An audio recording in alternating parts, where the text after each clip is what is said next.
And it appears as if he is still actually using more drugs while he's driving, which is not a surprise. We've seen that before. We've seen people huffing. We've seen people do all kinds of manner of things. But it does look like he's trying to get back up on the freeway.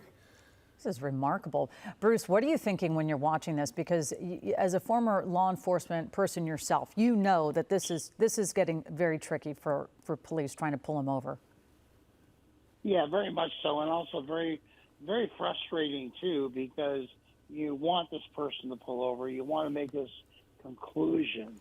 However, they're doing such erratic behavior that it puts law enforcement at times, as we have seen, in a dangerous position. Well, now entering the freeway from Devonshire and back on the road. And so this is going to be a problem for the commute, southbound on the 405. If this person loses control of the vehicle or somehow this pursuit ends on the 405 freeway, it's really going to be a problem for everybody else. But it does look like they're going off again. So they were on the 405 and then just got off of the freeway onto this particular on-ramp.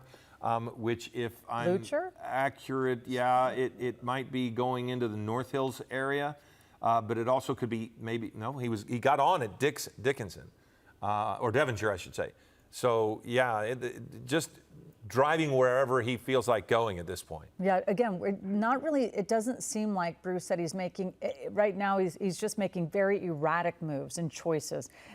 It doesn't seem like this person knows where they're going anymore. It looks like they're getting back on the freeway, or is it not? This little area is tricky because they have a lot of, they're getting back on the 405, but the 405 north, the south, 405 again. So sort of staying right where they ended up, again, like a little circle back on the Devonshire street there, on-ramp. So again, this pursuit is one of those pursuits that I don't know how this driver is going to continue to be able to maneuver this car without a back tire.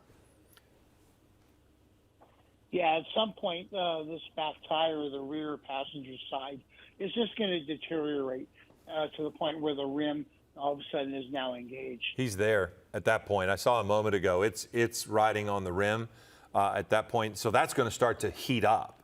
And we've seen that before, where it can heat up to the point where it causes significant damage, which, disables the vehicle further. And a fire. Sometimes they spark. Sometimes it will actually catch fire. But I'm just shocked at the speed right now able to go. But again, it's a front-wheel drive vehicle. So that tire is still engaged. So he's able to at least propel the vehicle that way. But you can notice how difficult it is to maintain control of the vehicle because it sways and it swerves as it's going roughly 50 miles an hour. But if he's under the influence, and he's under the influence of methamphetamine, and you already have built he's up going to be adrenaline. agitated, adrenaline, and so much unpredictability that I don't think we can expect anything to happen. We can just wait and see what happens. Did we see what that on? Roscoe. That was Roscoe. Okay. Yeah, go ahead, Bruce. Well, I was just going to say, we have a Honda Civic. It's a little more lower profile vehicle, meaning the tires are a little more compact than a regular passenger car. So that may be working into the suspect's favor in this case.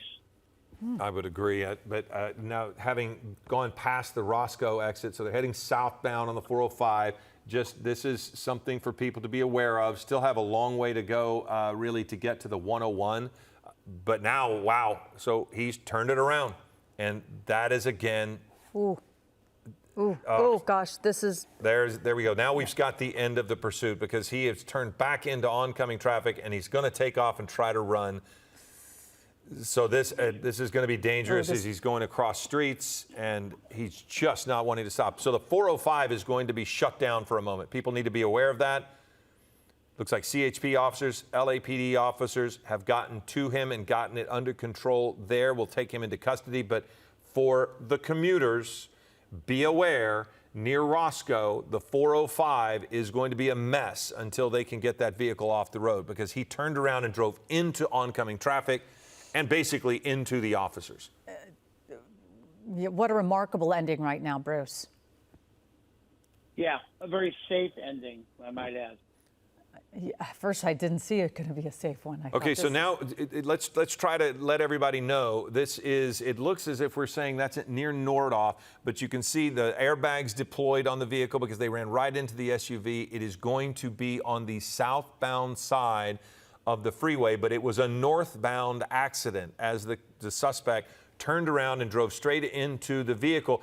And Bruce, not that the CHP was intentionally trying to hit that vehicle, but driving into oncoming traffic, you have to say, better to run into one of those vehicles with the guard on the front than it would be for running into an unsuspecting motorist. But we're lucky that an officer wasn't hurt with the pace that guy ran into somebody head on. Yeah, very much so. You're right, dead on everything you just said, because the wrong way on a freeway at speeds like that can be just deadly. Yeah, and I was thinking about the officer that he did get into. He ran smack right into the. Probably that officer that CHP the officer right CHP. there. I was wondering if they had their seatbelt on, because many times you're taking the seatbelt off to get out of the car right away. So if that's the officer, it's good to see that the officer was not injured. So Bruce, can I ask you a quick question on airbags for a CHP SUV? Are they different than a regular vehicle? Because that kind of accident head-on should have deployed an airbag. It did in the suspect vehicle, as you look at videotape right here. But does it also deploy for a CHP officer?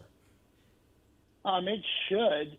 I don't know why they didn't deploy. It was a head-on collision of some sort, so maybe they just disengaged the passenger because there is not a passenger in that vehicle. However, they should have deployed. Yeah, it does appear, because that's only one CHP officer in the midst there of all the LAPD officers.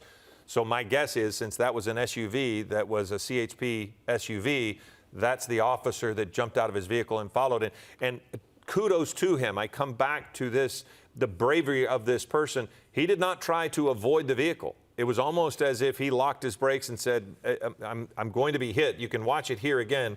The suspect driving southbound turns around and goes northbound. And watch this officer. He was in the path of it, did nothing to avoid it, just waited and let it hit him. And it, by default, protected every single person behind him. That is just amazing work.